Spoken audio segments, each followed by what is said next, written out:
Hello and welcome to Keystone Copycats with Chris and Zach. I, of course, am your host, Zach, and he, of course, is your other host. Tristy. Hey there, buddy. We're back. How you doing? I'm not too bad. I'm trying to figure out how to find a man, but not the way that you're hearing me say it. I need to find a specific man. So are you like Dog the Bounty Hunter? Is that what you're saying? No, but this guy did look like Dog the Bounty Hunter. So I was in Columbus downtown today. Sure. Okay. And I found an almost naked man. And he was ripped. He was so ripped. Like, he looked like he was from the movie 300, but he was very orange, and he was just in cutoff. So I was like, oh, maybe he's on the main street. He's on his phone, and I'm like, that's a very sexy man. So he was right next to the coffee place I was going to, and he was just beautiful, but he was very upset on the phone. So I was like, well, I got to go see what's going on with this naked guy. So I walked up to him.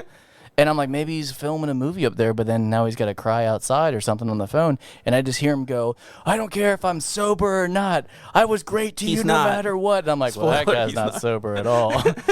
But he was in front of the glass doors for the coffee. So he's like basically crying out front, getting broken up with or whatever. Maybe because he did a bad job in this movie he's filming right now. Maybe it's because he lost his clothes. So I did the thing where I was trying to get by. I'm like, let me get on past you here. So he's this really hunky guy. So I'm like, my chest is basically touching his arm, his big muscular arm. I'm trying to get into the coffee. And the sign on the door said drinks inside. I'm like, oh, sweet. But the door was locked. And then I realized I wasn't at the right place. Oh, geez. And I think it was his apartment. So he just watched me try to break into his apartment, but he was so upset. The worst part is he's really bulky. So I just sneak back out. Like, oh, hang on, let me just sneak on by you. Okay, so... All right, real quick. Why was the note on the door for the apartment? Because he wanted to lure you in with the drinks. No, okay, it was a honey pot. Oh. Now, hang on. Let's real quick. Let's introduce our guest. Okay. Yeah, my bad. No, that was too good of a story, and she wants to react to it, and I would like to get her in on it. So we today are joined by Nicole Dambro. Hello, Nicole. How are you? Hey, I'm so good. Thanks for having me, guys. So. Who do you think it was, Nicole? Yeah, what do you think about this naked guy in Columbus, Ohio? He wasn't completely naked. He had cutoffs. But why was he like that outside? He was barefoot on the curb on a busy street. Maybe he's one of those people that wears those weird toe shoes. Oh. They were latex then, like clear latex. There was not much there. No, but I mean, like, maybe he's a barefootist. He's that guy. Maybe he just yeah. He was very bare. I'll give you that. He was, yeah. Yeah. Maybe he just got a spray tan. Yeah. You know, like and he was so upset by it. He goes, I'm wasted on these fumes, sober or not. I'm a good guy, though. See, that makes sense to me. Oh, boy. But or he could just be the reverse Hulk and turn orange. And he's like the evil one. He's mad. Oh. My God. So I went next door. And then got my coffee, but then I didn't know how to fix anything I did because he still wasn't acknowledging me.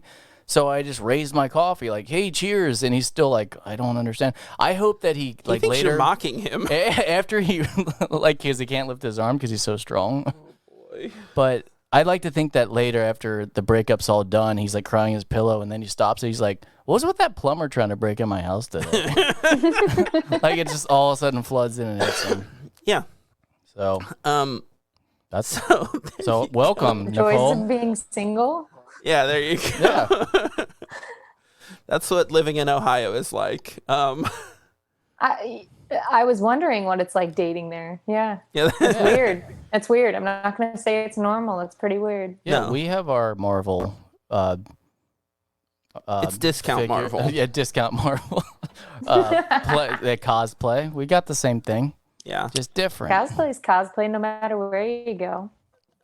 Yes, absolutely. We should just end the show after that. We should not even talk anymore. Oh, so you're saying what you're saying is like, hey, we have a great guest that obviously has a lot to say. So I'm going to come in and tell a story and then say we should end the show after I was nervous and I didn't want her to outshine me. So she said She said positive. That was a great story. There was love, triumph. I got the coffee. It was wonderful. Yeah. You were energized? I totally saw it as a story of loss, and a misconnection. So the next thing that you need to do is obviously go on Facebook or Craigslist or whatever you weird people in Ohio do, sure, and figure out how to do a missed connection. Is that like looking for you you were not wearing a shirt, you were not wearing shoes, and I saw through to your soul. You may have been not sober and very angry in the moment, but hey, I know where you live and I'd love to watch a movie sometime. There you go. Is that creepy? I don't know. Call me. We're going to find out if it's creepy. So, Call me. About 10 years ago, the two of us took a trip to Pittsburgh to be extras in The Dark Knight Rises. Oh my God. So that's great. Yeah. So while we were there, we went to a Pittsburgh Pirates game and we saw a man, a very large man at the game who was shirtless and had a Pittsburgh jersey painted on his body. And where the name goes, it said Big Snack. Oh, yeah. So about Big Snack. We met him. We took some pictures with him outside the game as he was being harassed by the police. And then we posted a misconnection for him. So it all comes back around. You've got a history of this. Did we? We did. I remember there's a picture of me doing finger guns with him. Yeah, we did. Because what else are you going to do with a big naked shirtless guy? Finger guns. So you just attract these guys. Hug him. Yeah. Maybe you saw him. I was going to say, maybe I'm the only one that saw that guy. Maybe I was hallucinating. I don't know. Oh, you're like one of those people who's like, ooh, they look broken. I want to fix it, you know? I mean, yeah. How do you date? Of course, that's what I do. You got way too close. You hit the nail right on the head. He's like, ooh, she's got problems. That's for me. Yeah, it's called being it's a masochistic thing. Yeah, absolutely. It's beautiful. I love it. So, Nicole, the reason we brought you here... It's not just to talk about masochism. Not this time. So, the reason we brought you here is to judge two movies. We like to find these movies that are very similar. They came out around the same time. They have a similar or the same premise. And then each one of us argues for one of these movies. And you're our judge. So... you picked the movies. I gave you some options. You picked them. So, what about these two movies called out to you? Well, they're the like superhero but anti-superhero, like teen angst. Kind of movies, and I love that. Anything that reminds me of how I felt as a teenager. It's not that they were the best years of my life, but they were just like the most emotionally charged, highest stakes, ridiculous when you look back at it, years of your life, right? That's what I love, like the idea of these guys like trying to become superheroes, right? Yeah, living out their childhood dream. So flawed. Exactly, but they're like so flawed as human beings, and then they just get themselves in a pickle. That is what I enjoyed about both of them starting off. It's just the realism of, this is what would 100% happen if you dressed up like a superhero and just decided, hey, it's time to fight crime today. Yeah. Interestingly enough, in Cincinnati, Ohio, where we live, there was a vigilante maybe 10 years ago. Yeah, around the time these movies came out, there was a man who dressed up in a costume and would, heavy air quotes, patrol downtown Cincinnati, and his name was the Shadow Hare. You know, like a bunny. It's just not where my mind goes, but okay. No, it sounds like a laser hair removal. Yeah, like dirty. Yes, it does. Dirty in a boring way. And look, we're offering discount hair removal down at the Shadow Hare. At the Gorilla Glue. If you mention Nicole, we'll give you a discount. We'll give you 30% off. Because that's what we are now. If you come to the door and say, damn, bro, we will help you. Yes. That's my name, by the way. I'm not just saying it to myself because that would be weird. No, I told one of my friends that we were having you on, and he said, damn, bro, you got her? I was like, all right. All right. He's a big fan. She must get that all the time. Please close your blinds, though. He's a really big fan. So we didn't even introduce the movies. No, the movies we're doing. You just started asking her about the movies that you didn't mention. Yeah, You're a fool. Well, number one, I'm a fool. But number two, it was intentional foolishness. Okay. I like want to draw them in, you know? Yes. So today we're talking about Super from 2010, directed by James Gunn. and Kick-Ass, also from 2010, directed by Matthew Vaughn. So I'm going to be defending Super, and you're going to be defending Kick-Ass. Oh, I thought I was defending Super. Did you? No. I got you, though. You suck. I'm just joshing you, Zach. I knew which movie I had. Man. It was a joke all along. That crazy Keystone Copycat humor you've come to love of saying something I got a dose inaccurate. of it. I got lying. a dose of your Keystone humor because I was in Cincinnati this past weekend. What? Oh, that's unfortunate. Yeah. What were you doing? Yeah. I went to a wedding. Ooh. I was at a wedding. I shot a wedding. Yeah. Interesting. Yeah? Is everyone okay? No, it was 100% fatalities. I got them all. Yeah. I feel good about it. He was sniping at a wedding. Yeah, that's what I do. He wasn't shooting. So you're in Cincinnati for a wedding. What did you think of the city? Did you love it or did you hate it? I really just went to friends' houses and because my co-host lives there. My co-host Elena lives in Cincinnati. Sure. She's on the morning news. Y'all see her every day. Fancy. Nice. Yeah. And then so we stayed with her, and my boyfriend and I probably spent more time at the Hard Rock Casino. Oh, sure. than Yeah. I did anywhere else. Yeah. It just seemed like the right thing to do. There was live music. Yeah. He played poker and won some money. It was fun. That sounds like a nice time. And nobody forced you to eat chili on spaghetti. I was going to say, you didn't by chance eat any of that meat sauce that we call chili, did you? Y'all, I have a podcast called Girls with Guts, which is about like having chronic illness, and my chronic illness is Crohn's disease. So unfortunately, I'm not messing with your chili. Or fortunately, I would say. No offense taken. Yeah, Right, no hot dogs or exactly. chili for me. They're like, you know what this meat sauce needs? Cinnamon. That makes all the sense. We're a laughing stock here. Yeah. No, I bet We'll rectify that today, though. All right. So do you want to... Do you want a synopsis of these bad boys? Yeah. Do you want to give a little synopsis of these movies? No, I only got the one. Oh, The other so one I'll I get can the make. other one? The other one I can make up on the spot, though. I can get 'Cause it. I did watch it. I promise you that. Don't lie to me. All right. Well, I'm gonna do the one I'm taking. Yeah. Kick-Ass. Clear my throat. A nerdy teenager takes his comic book obsession to the next level when he reinvents himself as a superhero and tries to actually fight crime. Boom. That is Now let's hear indeed yours. a synopsis. All right. So after his wife falls under the influence of a drug dealer, an everyday guy transforms himself into Crimson Bolt, a superhero with the best intentions but lacking in heroic skills. They almost sound the same, You know? I could have read the same one. except for the Crimson Bolt. Yeah. You didn't watch this movie at all. I didn't watch any of them. Yeah, dang it. I just made them up. I don't know. I do. The thing that I love the most about Super is I love his catchphrase, "Shut up, crime." Yeah, it's pretty good.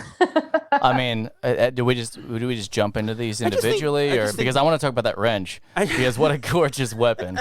Like every time he smacks someone, I'm like, oh, that's right, I did like this movie. I just think not enough people have told crime to shut up yet. Like if we try that, you know. Now, do you think people were disappointed that it wasn't Rainn Wilson being Dwight Schrute being Crimson? I mean, it sort of was. No, it was not. That was not Dwight Schrute.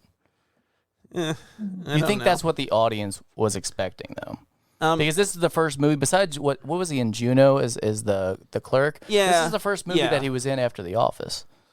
I mean, I definitely was. Yeah, I was expecting. I don't know. I didn't know. I wasn't sure if he was just kind of like a gimmicky actor that like he only had one trick and that's all he did. But like, I mean, this was different for sure. Both characters are like Wildly unlikable. what? Is that what you want to No, say? like just kind of delusional in a way. Like they don't quite. How do I want to explain it? I don't know. Like they're not quite socially there. Yeah. You know, Yeah, they're like that's right. they're taken away. So I think in the past when we've done this, we kind of gave like opening statements about our movies. What do you think? I think we just opened up with. I mean, I don't the really movies. have one. Well, I so can only if you don't wanna remember. do it, I can that's only fine. remember Armageddon, which I just freaked out about the opening for a long time, and I Yeah. think we kind of. Yeah. Your memory is that we equally did it, but really, I just cranked off to Armageddon for a while in your ear. Who doesn't? Yeah. Oh, right. Wait, wrong kind of crank off. Sorry. Crank off is just a verb. Totally missed the meaning of that. It's just a verb, adjective, or a combination of both. It's whatever you need it to be. I mean, Armageddon's hot. I'm embarrassed. But look, everybody loves Armageddon. That opening, it's on fire. It's literally hot. It's flames. Yeah, but I mean, just the whole movie is very romantic. Yeah. Oh, yeah. I don't want to miss a thing. Perfect, Mike. I don't. Nice. Don't. Nice. Okay. All right. Well, yeah. Let's give a. Do you want to give a more elaborate synopsis then? How do you want to do this? I've never hosted a show before. You host this show with I've me every co-hosted. week. That's only 49% coming from me. Huh. So. God, I really need that gavel, don't I? Yeah. Okay. Order. Yeah. Before we started Order the in the show. court. Before we started the show, we were talking about the squeaky gavel, and we're debating if it was a dog toy or not, and then we kind of all decided unanimously that all things are dogs' toys when they decided they are. Yeah. Let me... Except for their actual toys, Let me take a look at my notes here, see what I got going on. Do it. Let's see what you got brewing. So I think an important thing to mention about Super is that it's way too much tentacle porn. What was that about? I don't know. No. Here's the problem I had. It was on TV. He was flipping through channels, and there was tentacle porn on. What station was that? I don't know. WGN. I don't know. Is that a thing? It's a Chicago network. It's. I don't know. Well, I was trying to think of the abbreviation. Wacky guy. I can't think of anything that starts with tentacles that starts with an N. Nanicles. There, I did it. The joke worked perfectly. He nailed it. I don't even need assistance on that one. So it was on TV. It was not appropriate. So going through watching Super, it was really hard for me to it was really hard for me to find an angle to argue this is the better movie. It was very hard for me to find that angle. Had they eliminated the religious zealot portion, that was weird. Your movie is hands down the better one in my eyes. But here's a question for you, Zach. Sure. How are we arguing? Are we arguing for preference or just box office or how do we argue for these movies? You can't argue for box office. Yeah, because I won. Just a fact. No, you look at it. Okay. Then I won. We don't got to argue at all. I was under the I'm going to deliver a number. That you were going to give me all the reasons why Kick-Ass is better than Super. Yes. Here's all the words you need. It's 2. Nick Cage. Boom. All right. Listen, I didn't know this. I wrote down distinct Kevin Bacon. Touche. Distinct mannerism, and I wrote suburban dad. Yeah. He has a way of talking. I didn't know until I did research afterwards, he actually based that off Adam West. He was doing an Adam West impression, and I'm like, that makes so much more sense. The way he awkwardly delivers all the lines. Kick-Ass. Yeah. Red mist. But here's a little detail I picked up afterwards, and I didn't catch this at all. Do you know what his disguise was besides his the ensemble? mustache. He had a longer mustache. His mustache was regular mustache, and then for his Batman-esque disguise, it was a longer fake mustache. He added it on the sides, like fake mustache on the sides to make it bigger. I think I did notice that. I loved it. Yes. I thought that was great. But the opening to each movie, Kick-Ass, I love that opening. I don't even know who the superhero is. That Birdman, when they do the majestic unveiling of the wings, and then he dives, and you're like, oh, okay, so that's cool. You might consider this, maybe this is the superhero we're about to watch, and he just plummets straight into the ground. So I think off the cuff, you're like, all right, this movie's gonna be fun. Yeah. It's gonna be a good time. I think that was definitely a way to say this isn't like a regular superhero movie. This isn't what you're expecting here, which I think works pretty well for it. But I know, like Nicole said about it's immediately get the anti-hero. Like, all right. Yeah, absolutely. The opening for Super. Why did that animation seem like it was for the song that was going on? Like it was a full 3-minute opening animation. It was like a cartoon music video. I don't know. I thought the animation was fine. The style was the animation had some time taken to it. Like it was good quality. However, it just drug on a little bit for my taste. Nicole, you're raising your hand. You can just yell at us. I have a theory on this. It's to hook the stoners. Yeah, and that's kind of James Gunn's audience right there for sure. What else did James Gunn do? Well, he did Guardians of the Galaxy and the new. Oh wait, the one we just watched. Well, yeah, the new Suicide Squad. I did so James Gunn started out, and this is part of my argument that I'll make at the end. So my closing argument, which I actually have. Let's just get it out the way and do it at the beginning. Then we'll do the beginning at the end. Then we can have the audience listen to this backwards. I don't want to get caught in a time loop here. Stop it. Let's time loop this thing. So, no, but like James Gunn started out making like trauma movies. Like that's where he started his career. It's pronounced trauma. So that's why it's so like a head injury. That's why it's so schlocky. That's why there's so much gore and so many. Like one thing I noticed about both of these movies that really kind of turned me off about it was they both had a lot of like really homophobic jokes, and I was like, oh geez. Well, it was 10 years ago. We had a lot. We were way more accepting of like stuff that I'm not cool with right now. Yeah, we just did a movie. Was it Sugar and Spice, where there was a lot of homophobia? Oh, that too, yeah. And it was just there was like a 2006, but you're just like, oh, that's right. This was pretty common. Yeah. And movies from that era. In like comedy, they'd be like, oh, this is funny. We'll make a gay joke, and it was like, come on, guys, we don't do that anymore. Like, come on. But that's like, and I know like James Gunn has gotten shit for like people going back and reading his Twitter jokes from like 10, 15 years ago that like that got him in trouble. And like, well, why just watch Super? It's right there. Like it's the same stuff. I don't know.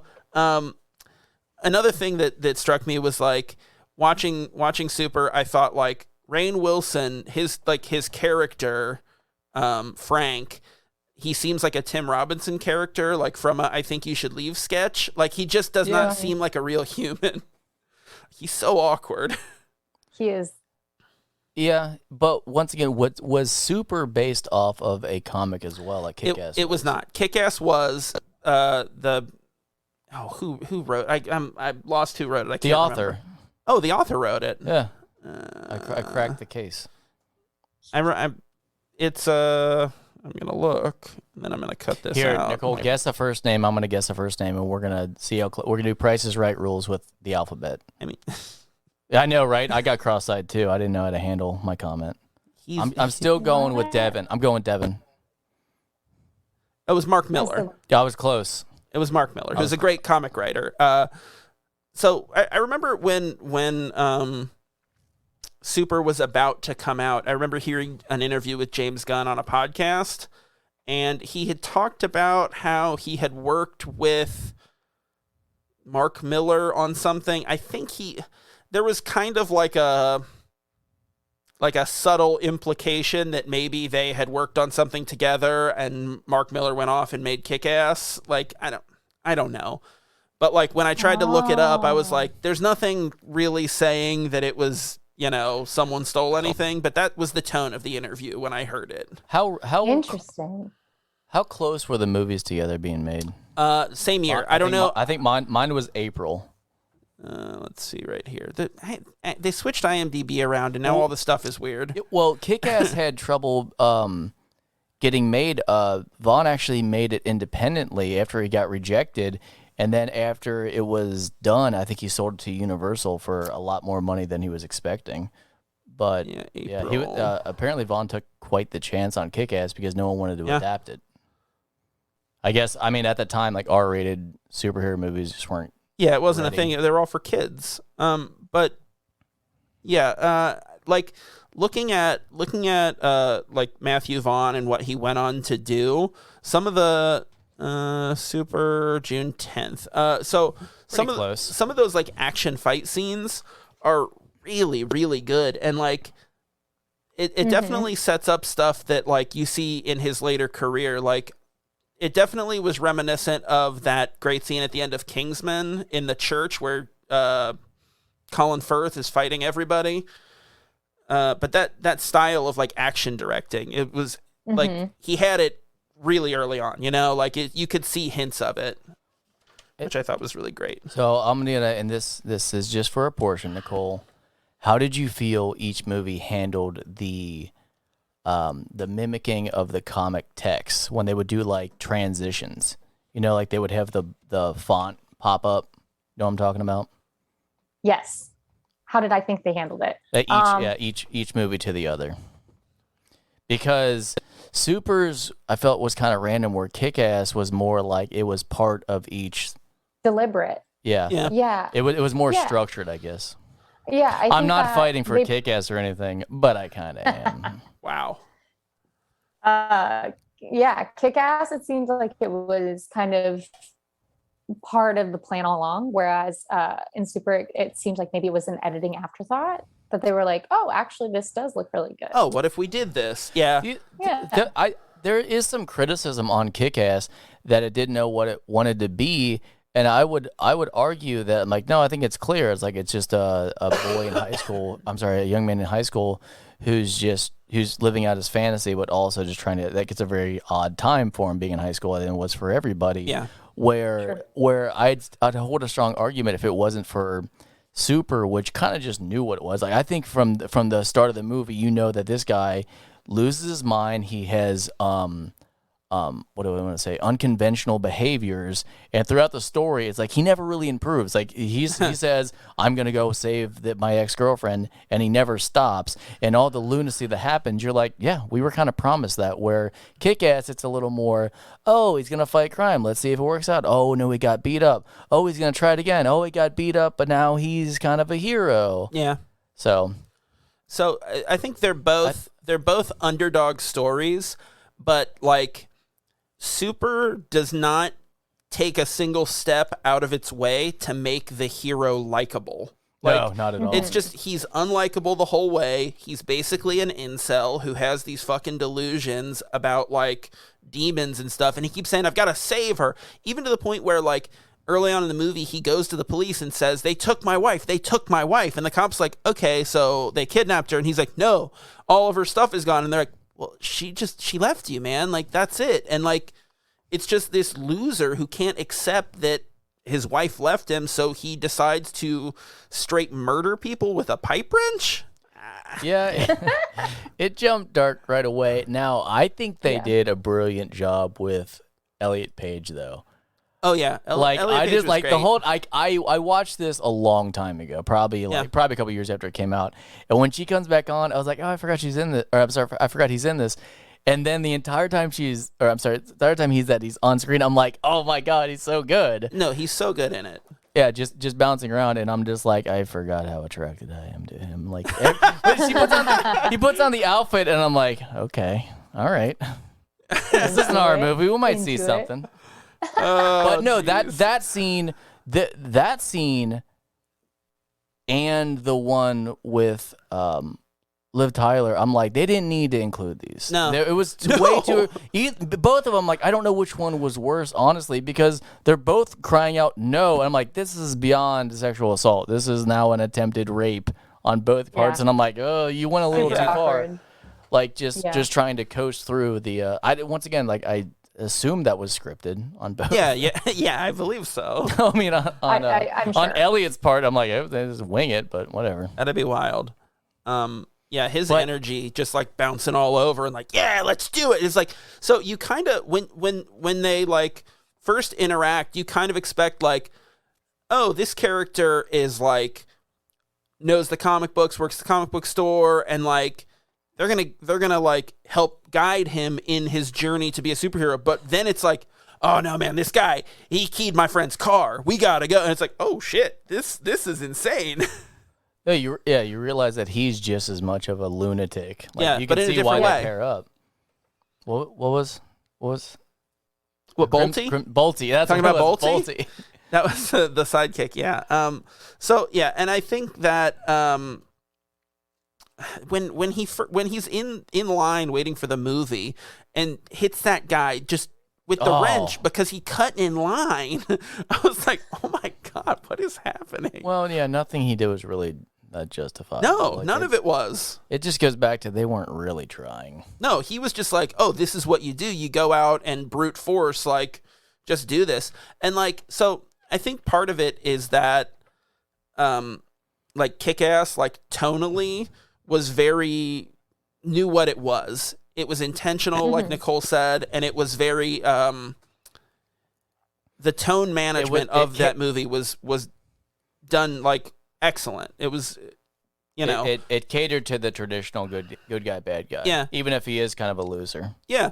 Well, of course, and like I said, they're both underdog stories, which is something that James Gunn does really well. That's like his whole career, you know? That's what's right. Like that's why we know who James Gunn is, because he does these underdog stories. Like obviously with the biggest one being Guardians of the Galaxy, taking these like this ragtag bunch of losers and turning them into a superhero team.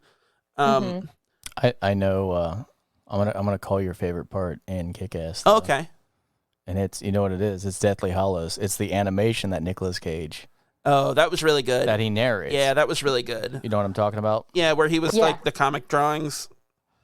Yeah. We're kind of suckers for like just stops in movies and then just a complete detour into another style. I totally know what you mean. Yeah. Being a huge Harry Potter fan. Like as soon as you said that, I was like, "Oh yeah, I remember that." Yeah, that stop in with Nick Cage. Yeah, we talked about recently the tale of the three brothers in Deathly Hallows and how cool it was and how they'd never done it before, and it's just like it just gets you. Like it's so neat. It's so cool. Nicole, I have an important question for you. Oh God! If you're looking out your window and you see a mugging, like the first one that Kick-Ass has, you know, where he goes up to the two guys and tries to stop them, and he gets stabbed in the gut. And he gets So, stabbing or no stabbing, what do you do when you're witnessing that? Like, knowing that these two vandals that are always outside your place are watching you watch them, how do you handle that situation? I'm putting you on the spot here. Yeah, you're very doe-eyed.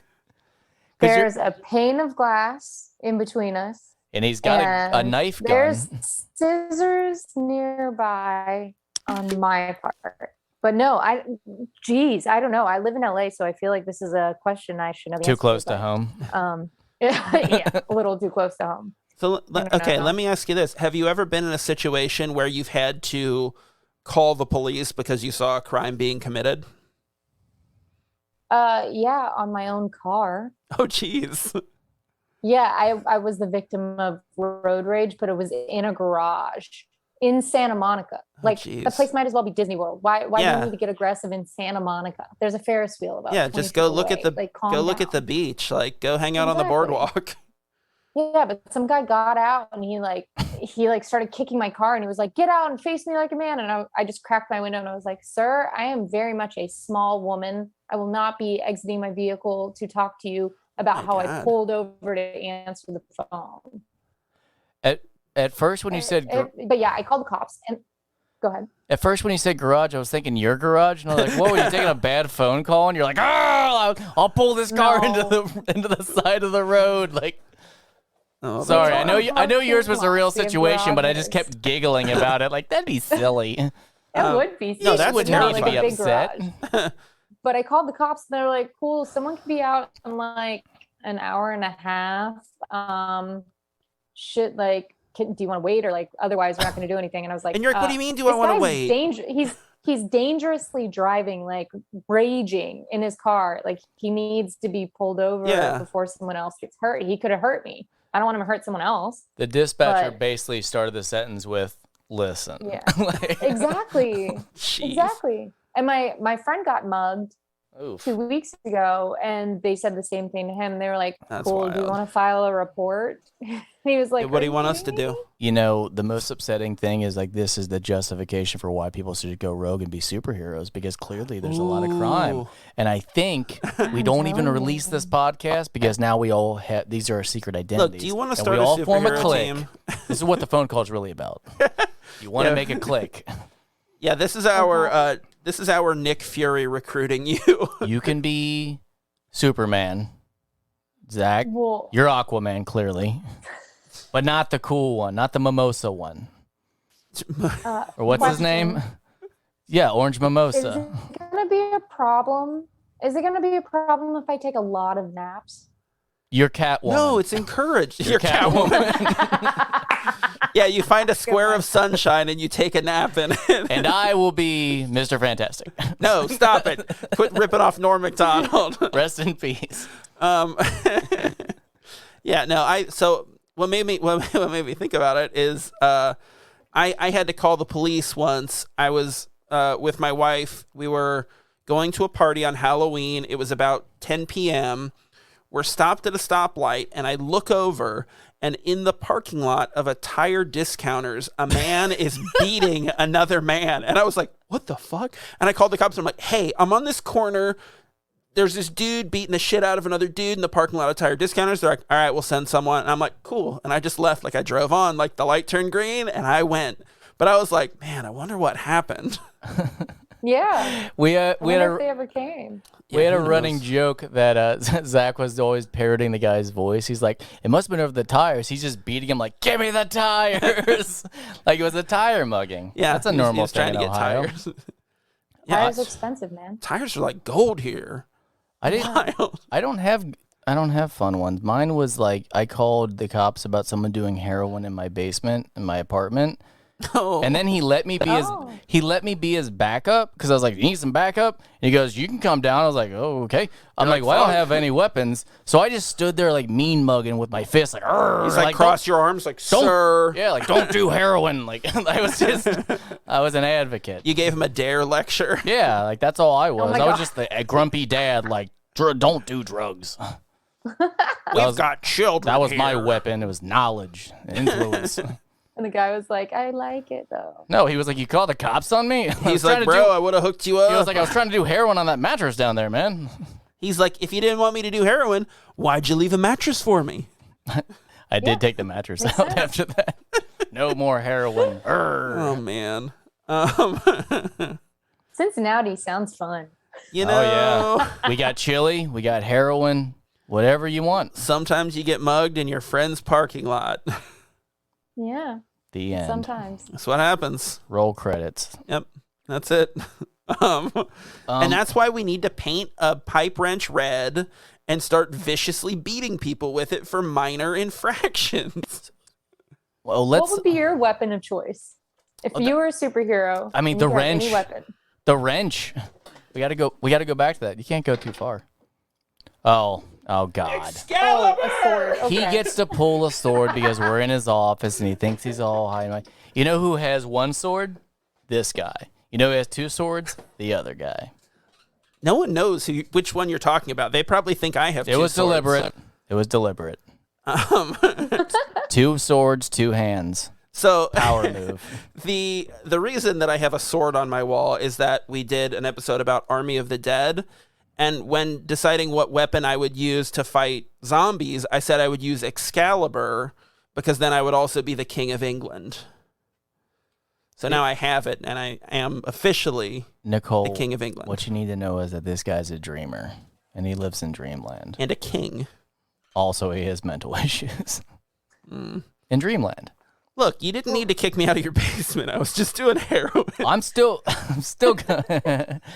going wrench. Nicole, what do you pick? That's what he's doing. What do I pick? Yeah. Tears. Tears. Did you say tears? That is correct. Like just until someone helps? Because it sounds like your cops aren't doing a great job. You just annoy them to death with your whining and your tears. But also you could lure them in. And they come like, oh, are you okay? And then you just murder them.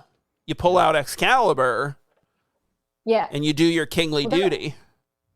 That's wiser, but like, what if my tears were made of acid or something? Sure. Acid well, that's a different thing. And you're like some kind of reptile.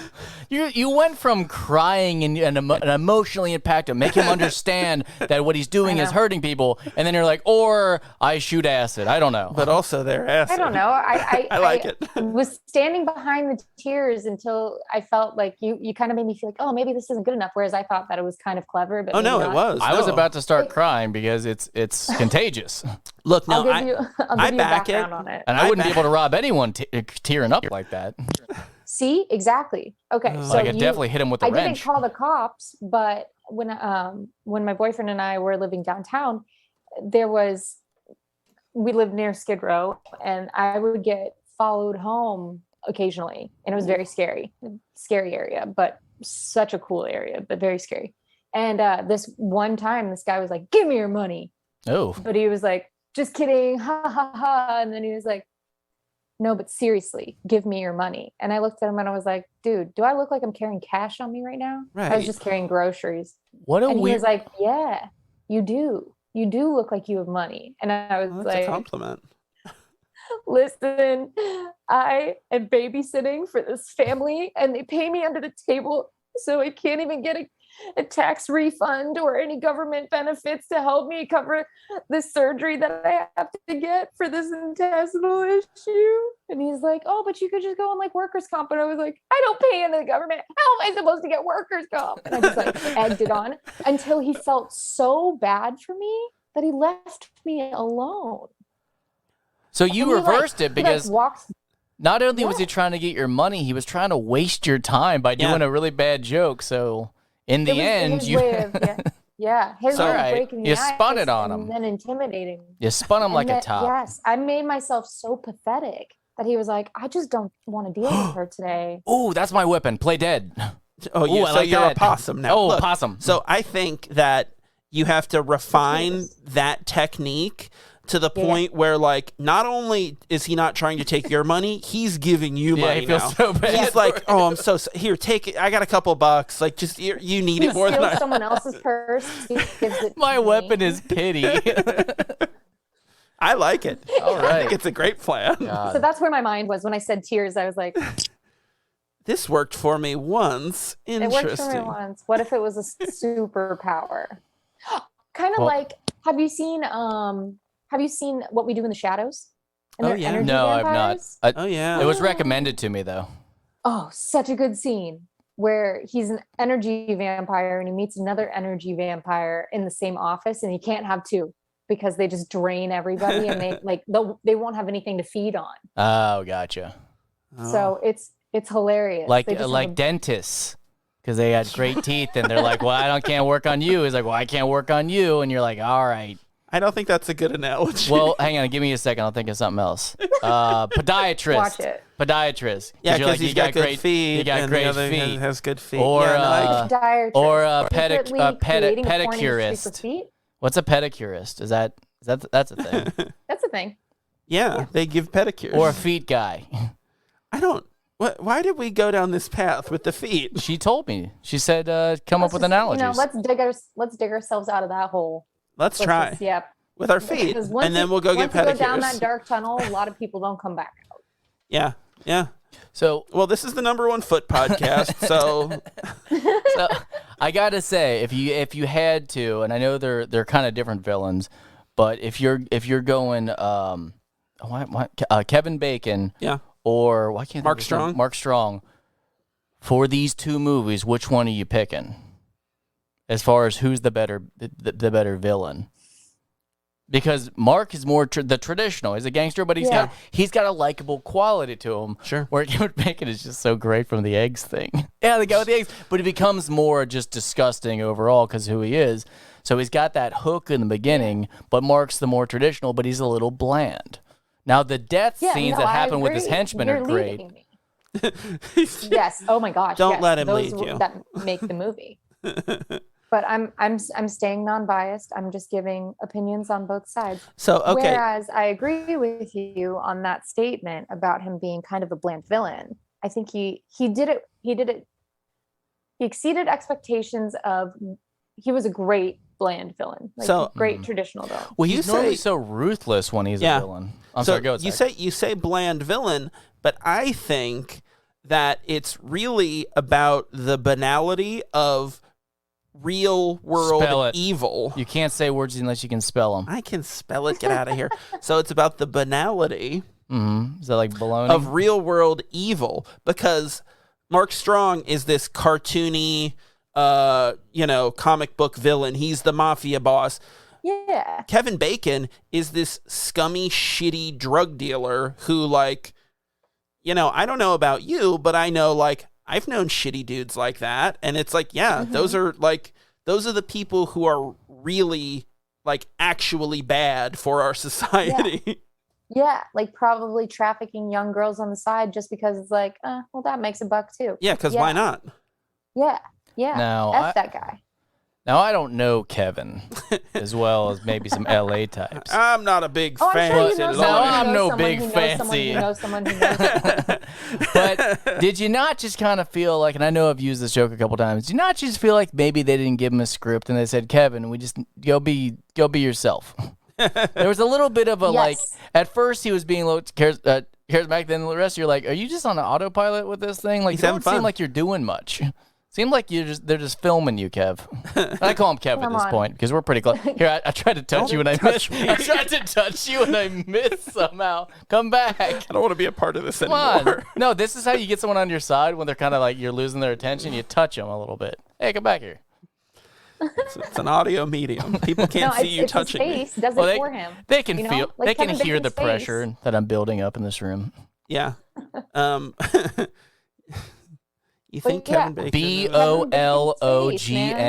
Baloney. Don't talk about his face that way. Oh. I like it. Baloney face? I thought he was great. No, that's what I'm saying. Like, Kevin Bacon has, not only did he like it's pronounced Kevin Baloney. Grimy, okay. I'm sorry, go on. I was just teasing. Is he like don't cry. I will cry. It's my one weakness. And your one strength, apparently. Oh, she has plenty of strengths. Taking a nap in that spot of sunlight. We talked about it. Yeah, it's fine. Crying is a strength. I'm a Scorpio. I'm very emotional. It's fine. Ruh-roh. It's fine. But no, there's Kevin Bacon has a very, when he turns it on, like he has a very scary presence. Yeah. So he doesn't need to do a lot. So autopilot, tomato, tomato. I think him just being there and being real is scary. Yeah. Not like Kevin Bacon real, but like the character. Real. Yeah, absolutely. And I think what's really interesting about Super, as far as that goes, is like the first half of the movie is like a cautionary tale about how you shouldn't be a vigilante, and it's showing like, oh, this guy is doing what you should never do. It's all about like, don't do this, but the ending, where it does this kind of like fairy tale ending, is like, oh, but then it can work out, and what he did was right, and it helped get his wife off drugs, and then she had these kids, and that's what's great about it. Like it's almost like they had to shoehorn that in because someone was like, we can't release this unless you give some kind of positive affirmation. And the problem was for me is like the last shot. That lingering, the kids drew me pictures. I'm like, wait a second. Number one, that's way too many photos. That like, there's no way you weren't collecting those or making them draw them. It was just very unbelievable. It was weird. It's like, wait. So you were removed from her life, but she still wanted you around so the kids could send you pictures. Like something was delusional and incorrect in that ending. Yeah. Do you concur? Oh yeah. Yeah. Yep. But it just like it undermines its premise. Yeah. Yeah. Like it doesn't. I don't know. You don't know? Why even bother talking? That's a great point. Don't be quiet. This is awkward for me. What? I didn't learn a lesson either. No. You got any points to make about Kick-Ass?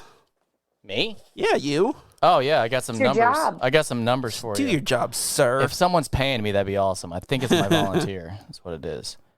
Yeah, IMDb, 7.6. Yours is 6.7. You want to talk about it? No, those are user-generated. I also got I also got a Rotterdam Tomatoes here at 76%. Okay. What's yours gross? I don't know. There you go. Mine did 96.2. Oh, jeez. You want to talk about this? Oh, jeez. You know why mine won? Because it was the one that was successful with the numbers.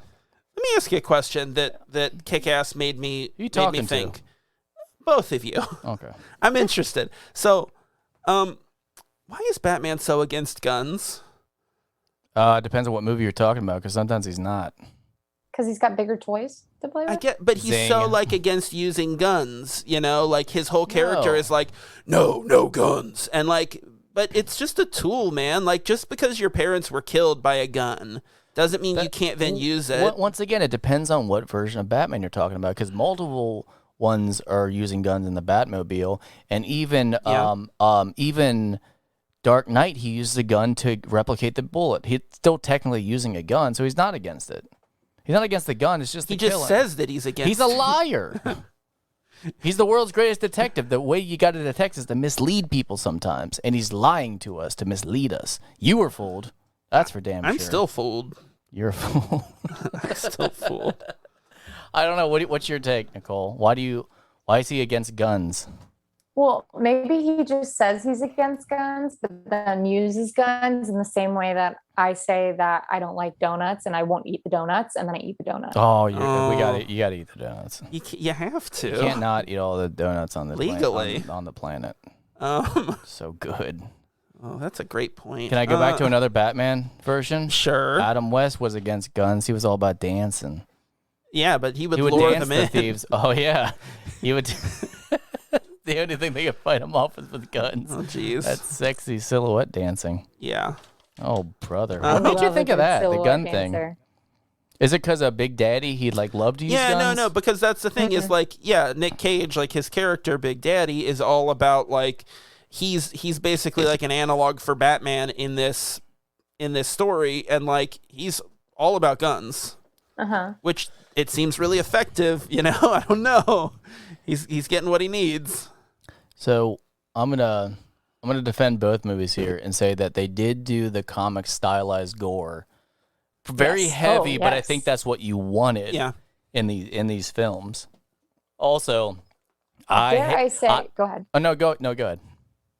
I was gonna say that. Dare I say that was what hooked me in both of these movies, because it gets to a point in the beginning where it's like, okay, and then when the gore happens, you're like, oh my God, they took it there. Yeah. It just makes it that much funnier because they are both dark comedies in their own right. Oh, yeah.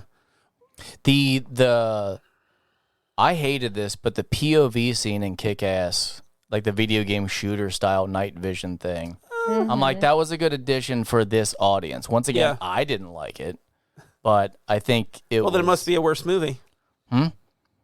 I rest my case. Oh, because of that? No, if we want to talk about what I disliked most about Kick-Ass, it was the nose flap. Because I'm like, why does his nose cover look so weird? And I was like, he should just not have one. Then I'm like, oh, wait, that'd be weird if his nose was just sticking out. Yeah, the square. So he can smell crime. Because he's got that fifth sense. Well, I mean, we all got... Well, hang on. Let me think about this. I can't do this with you right now. Sixth sense is when you see the dead people, but the fifth sense is the nose. Is that what you're telling me? What's the fifth sense? Me. Is it taste? So, whatever. His nose. I didn't know they were numbered. His nose cover was bothering me. I didn't like it. So I think going back to that the cartoonish gore, I think they did it in this flashy, cartoony, fun way, and the legacy of these two movies is The Boys. So it's it's got the violence, the gore, the dark humor, but it's also kind of gritty at the same time. Yes, agreed. Good comparison. Yeah, so I don't think we have The Boys without these movies, which would be a real bummer. So they were necessity. Yeah. Yeah. So you're defending both. I'm bolstering them both. They had to exist so we got a better better show. You just made me think, why haven't they introduced a teenage soup character? Yeah. Well, apparently, Kick-Ass is a show now. Is it released? What? Is it out yet? There's a show. I knew nothing about. I didn't know. That's what I'm saying. I didn't do. What? I probably should have done the research since it was my movie, but there's a Kick-Ass show. Teaser. There's a show apparently in production or out there already. I would know about this because I watch the Kick-Ass movies more than once. I hope to God I didn't just make that up. I think you did. Because I think she's going to prove me wrong. I hope so. Man, if only we had a way that we could loop on the case. We could loop back in time. Let's go ahead and do the beginning now to give me some time to kill while I distract her. So she doesn't. I'll check IMDb Pro. Oh no. Yeah, I canceled my membership. What? I didn't need it. Are you having money troubles? Do you want to talk about this off the air? Of course. I don't have a job. What do you mean? Do you want a 5? Here's a 5. Yeah, we did it. It's expensive. No, it is. IMDb is $190 every year. It's a lot. That's too much money. On top of everything else. When it's not making you any money, it's too much money. Yeah. What's the... Well, hang on. What was that? I just remember that line. The Rainn Wilson. You want to celebrate? Go bake a cake. Yeah. I enjoyed that one pretty thoroughly. Yeah, that was funny. But like, that's a good celebration. I think we should get into like whenever like, because if you like, your son wins the game, you're like, let's go bake a cake.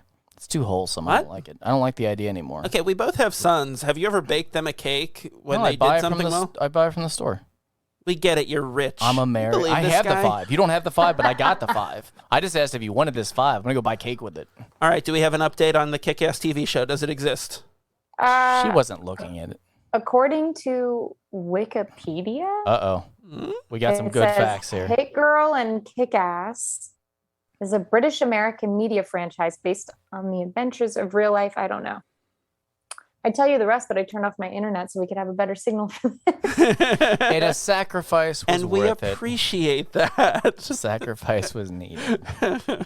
So I'm going to have to follow up with you on that. Oh, So overall, Oh, we've got an update.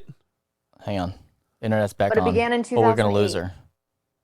That was the So is that the comic book? that was the maybe? comic. New Girl and Hit Girl following in 2000. There's a crossover series, Kick-Ass versus Hit Girl, following in 2020. So it's out already, I guess. Was Chris right? I don't think it's a TV show. I don't know. Oh, well then it's something. I think it's a That's comic book. series. Zach, Oh, something I mean, happened, and I was kind of right about it. Yeah, you're kind of right. Nice. I think. Yeah, you're right. I'll take partial Kick-Ass is a credit. movie. You're right. And Kick-Ass 2, which I don't think I saw. With Jim Carrey. It was good. Was Jim Carrey in it? Yeah. Oh. Well, It says, the things you learn. it says Kick-Ass series 2008 through 2014. The graphic novel. I don't know if that's a comic or what. I don't know. Yeah, that's comic. And We've then been over this. Kick-Ass versus yes, it is no show. It is a comic. So Partial who's credit. the fool now? The I mean, we've always known it was you, but One of us is proven to be a fool here tonight. no, I think we need to get down to some good old copper tax. Yeah, here. let's make some Arguments? closing statements. I gave the numbers. Was that your closing statement? Because that's pathetic. Winning. And my closing argument is that box office success. I mean, there was more big names in mine, and they handled the comedy better because it hit multiple ranges, where Super was just like kind of shocking and could be offensive to a religious type, where Kick-Ass was more like it's a kind of a hidden coming of age story where you like all the characters involved, and then there was the very emotional scene where Big Daddy's whole world is his daughter. That's the backstory about his wife, is that he's trying to protect her by training her, and even while he's dying a very, very brutal death, his last words are is teaching his daughter to make sure that she fights through that particular dilemma and how to overcome it. So even though he was dying a very painful death, as I said, his true value was taking care of the one thing he loved the most. So yeah, there's heart in my movie. Yours had a weird pervy ending, and also I had the numbers. Numbers made up. I'm like Arby's, but I don't got the meats. I got the numbers. You know what I'm talking about? I've prepared a short statement. Oh, I hate it when you read. You read like an alien who's translating. Yeah, that's what I am. Do it. I'm also the King of England. Oh God. Now, I'm no big city lawyer. I don't have your fancy numbers and your book learning, but what I do have, Mr. James Gunn has made his career making movies about underdogs, unlikely heroes who come through in the end to show that no matter who you are or where you come from, you can make an impact on the world. This is the movie. It starts as a cynical subversion of superhero tropes and ultimately carries a message of the significance of each individual. Super bridges the gap from James Gunn's humble trauma film beginnings to his Guardians of the Galaxy / Suicide Squad lovable misfits. You can't add other good movies into your little speech and act like it's going to hold any weight. Well, you know what? You have numbers. I have The judge hasn't told me to sit down yet. I'm allowed to keep interrupting. I was about to say, I'll be the judge of this. Now, literally. now, without this movie, does James Gunn keep on making schlocky B movies and never go on to make Guardians of the Galaxy and the Suicide Squad, which we both enjoyed?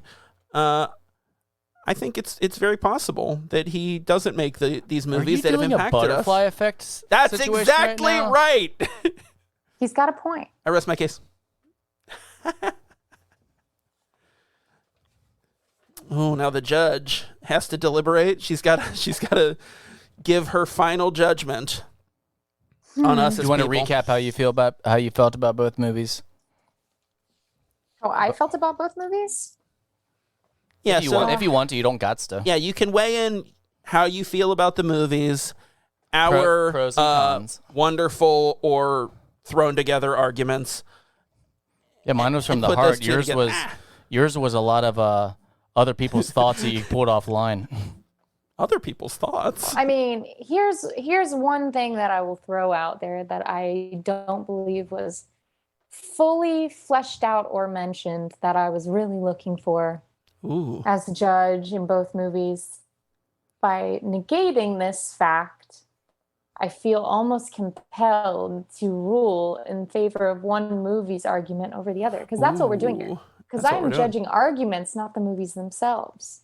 Ooh. That is not my job. My job is not to tell you which movie I preferred over the other.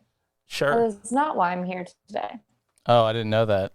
That's news to me. Oh, is it? Because I have an email that outlines my job description. I thought we were fighting for what movie's better. Yeah, but you got to have the better argument. But you have to have an opinion and argument, and I was here to judge it. So you're saying if a murderer gets off because the lawyer was better, that guy's not a murderer anymore? That's justice, my friend. That is justice. See? Okay. And that's how it works. Oh, gotcha. This is America. Get with the program. I mean, yeah. And hide your weed. I mean, yeah. Like if there's not enough cops to pull over the guy that was harassing you in the garage. I guess he didn't really harass you.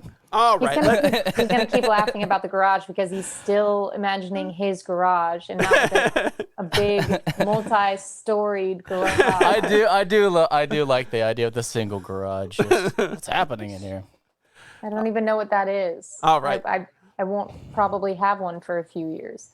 But anyway, so the one fact that Chris negated was he did not bring up the effectiveness of adding Hit Girl into the equation. Ooh. You brought up Elliot Page, you brought up Liv Tyler, and nobody brought up Chloe Moritz. For me, she's the one, like she pretty much taught Kick-Ass how to step up and be Kick-Ass. And she brought all the heart because it was her emotional relationship with her father that made the rest of the movie worth watching. Because if it was just about a guy trying to get the girl, I don't know if I could have done it. I thought you quit. I was like, what's happening? Did you just exit out of the video? And done with her. Oh, no. And done with her. No, but what do you think of that, Chris? Like, what's wrong with you? Oh, that I didn't bring up her specifically in my discussion? Yeah. Oh, I mean, I apologize. I didn't give her her credit. I mean, I thought we already established that she was there when I was talking about Big Daddy, guiding her. So I think she's one of the best parts of that movie. And you in the big kill scenes at the end when it's her coming through the building and murdering everybody brutally. And the reason why that was so funny was because it's this little girl. She's supposed to be like a mosquito in the whole scheme of things, and she's just taking people out. Oh, yeah. I mean, yeah, that's true. I think her role in that movie with Big Daddy, their relationship kind of gives it the advantage over Super, in my opinion. Now, whether you argued that or not effectively,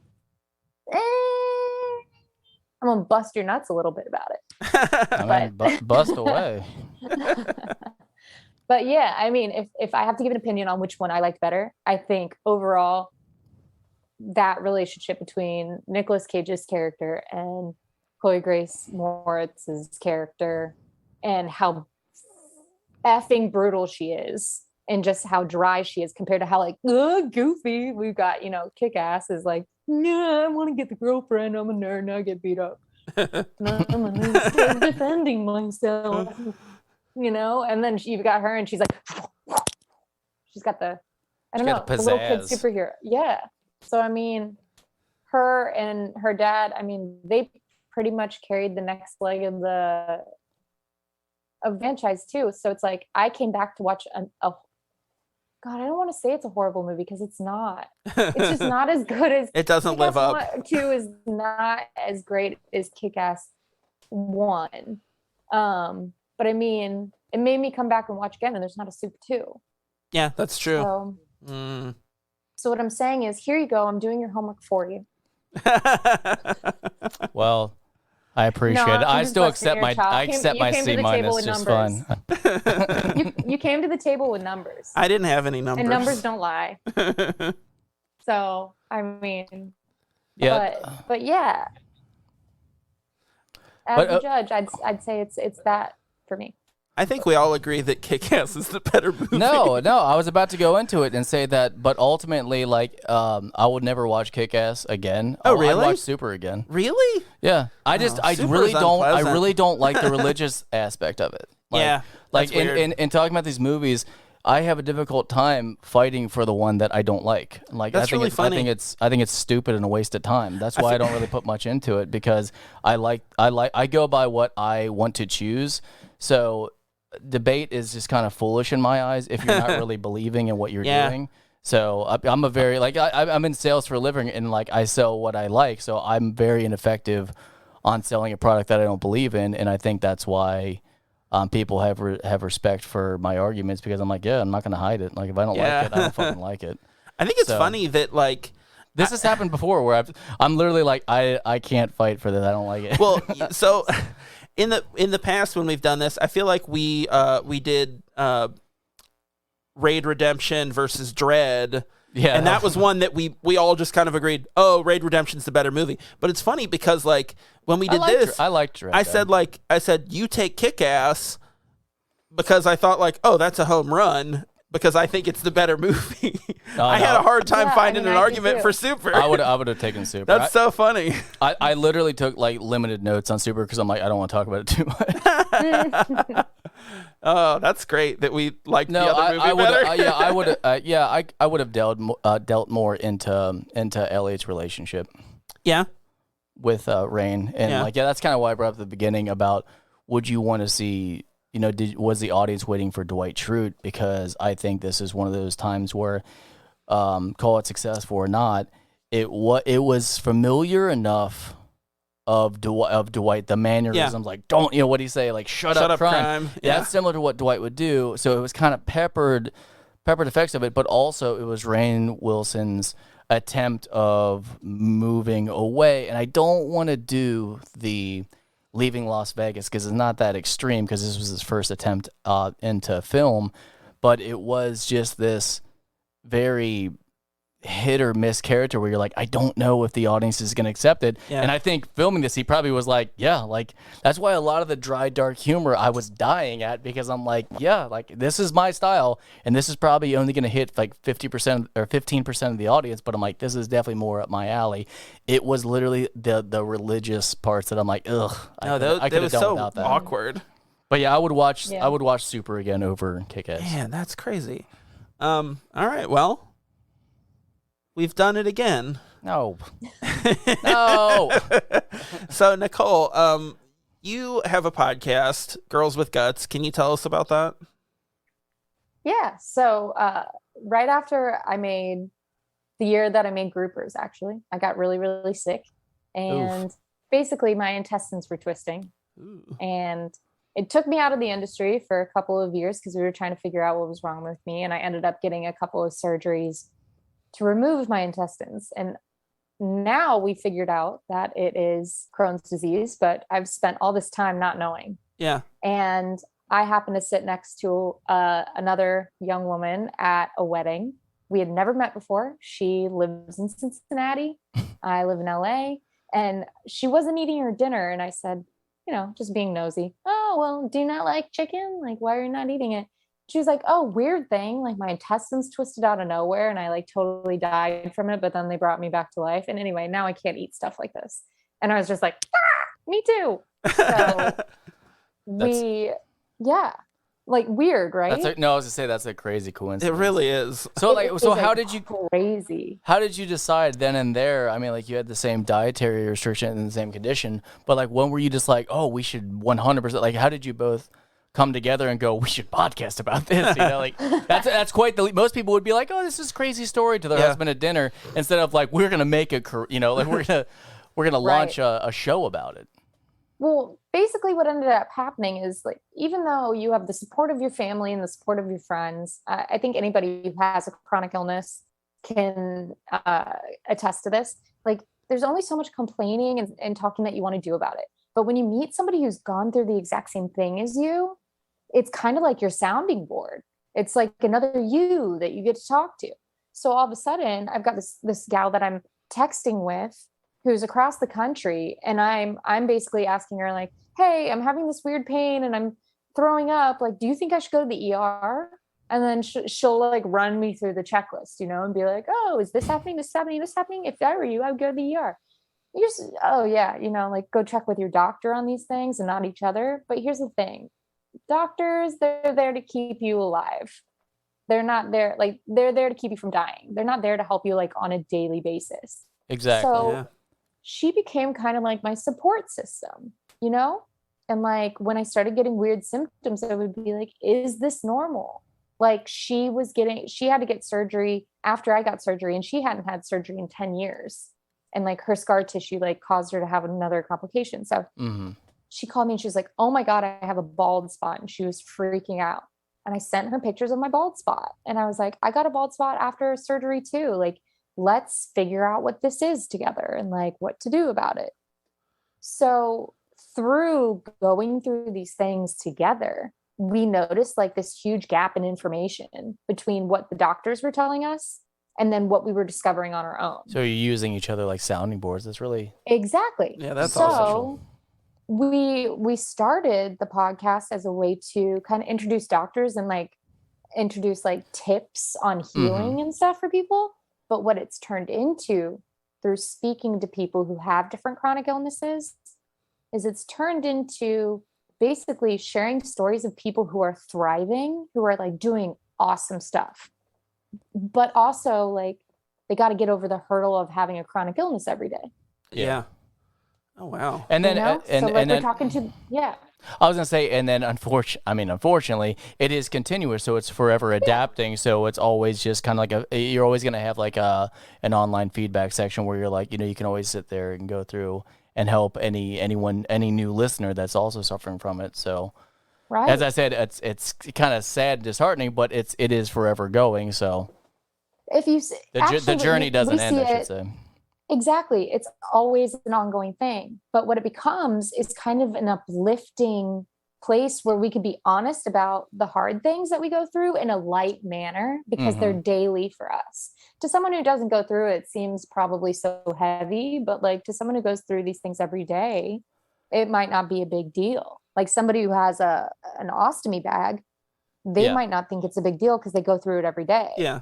But like someone who doesn't have poop coming out of their stomach, that probably freaks them out. And is brand new. But being candid about it, yeah, that they're gonna feel like no one else is going through this. So it's almost like a live Exactly. diary that you have. Exactly. And like people who are just starting to get diagnosed with stuff, they're like, oh my God, this is somewhere where I can escape to, where I don't feel like such a freak. You know? Well, that's great. It's great to have that open network, and I think you're both great people for starting that.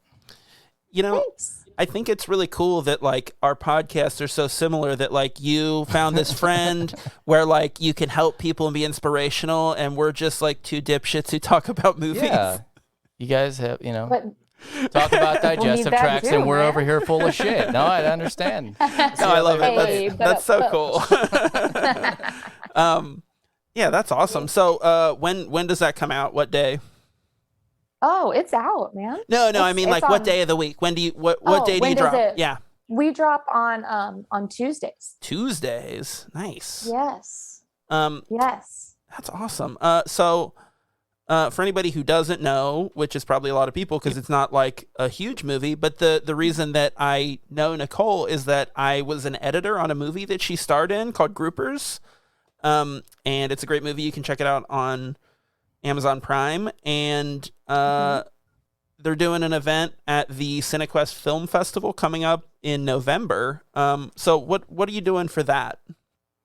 Yeah, so they actually called us and said that they're going to be playing it again at this year's CineQuest. It's going to be an online festival again this year because of COVID. And CineQuest is one of the best film festivals in the country. It's got great films and premieres, just awesome stuff. So we're very lucky to have premiered at that. That was the very first time that we ever, had our world premiere was at CineQuest. And so they've invited us back for the third year in a row.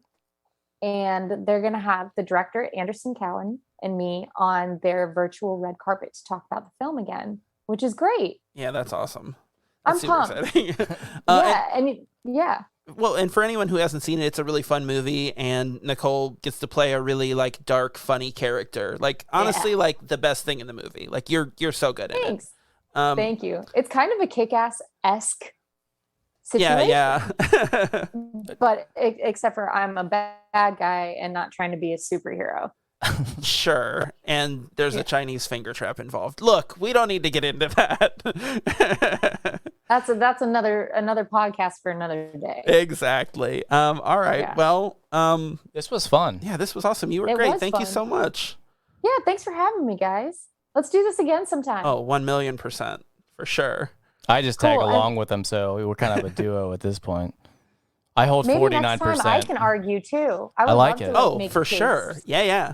Zach loves to judge people, so we can just face off next time. Yeah, and as the King of England, it is my prerogative. Well, we've done it again. Success. We've made another podcast. This is what success sounds like. You're goddamn right. Real gaspy. All right. Well, thanks for listening this week. Ugh. Do it again. Thanks for listening this week. Be sure to check out our mini episodes on Monday. Me and Ben are talking about all sorts of shit. We talked about audiobooks this week. And check out Nicole's podcast, Girls with Guts, comes out every Tuesday at girlswithgutspodcast.com. She is at the Nikki D on Instagram. And tell all your friends about us. Be sure to subscribe wherever you get your podcast. If you like what we do, you can rate and review us on Apple Podcasts. You can find us online at KeystoneCopycats.com. We are at Keystone Copycats on Instagram and Facebook, and at Keystone Copycat on Twitter. If you've got something to say, you can email us at keystonecopycats@gmail.com or leave us a voicemail at 513-239-7682. Check out Singularity, A Dinosaur's Tale every Friday at dinosaurspodcast.com. And until next time, I'm going to be Zach, and he will be... Please. Always. He will always be... Please. Bye.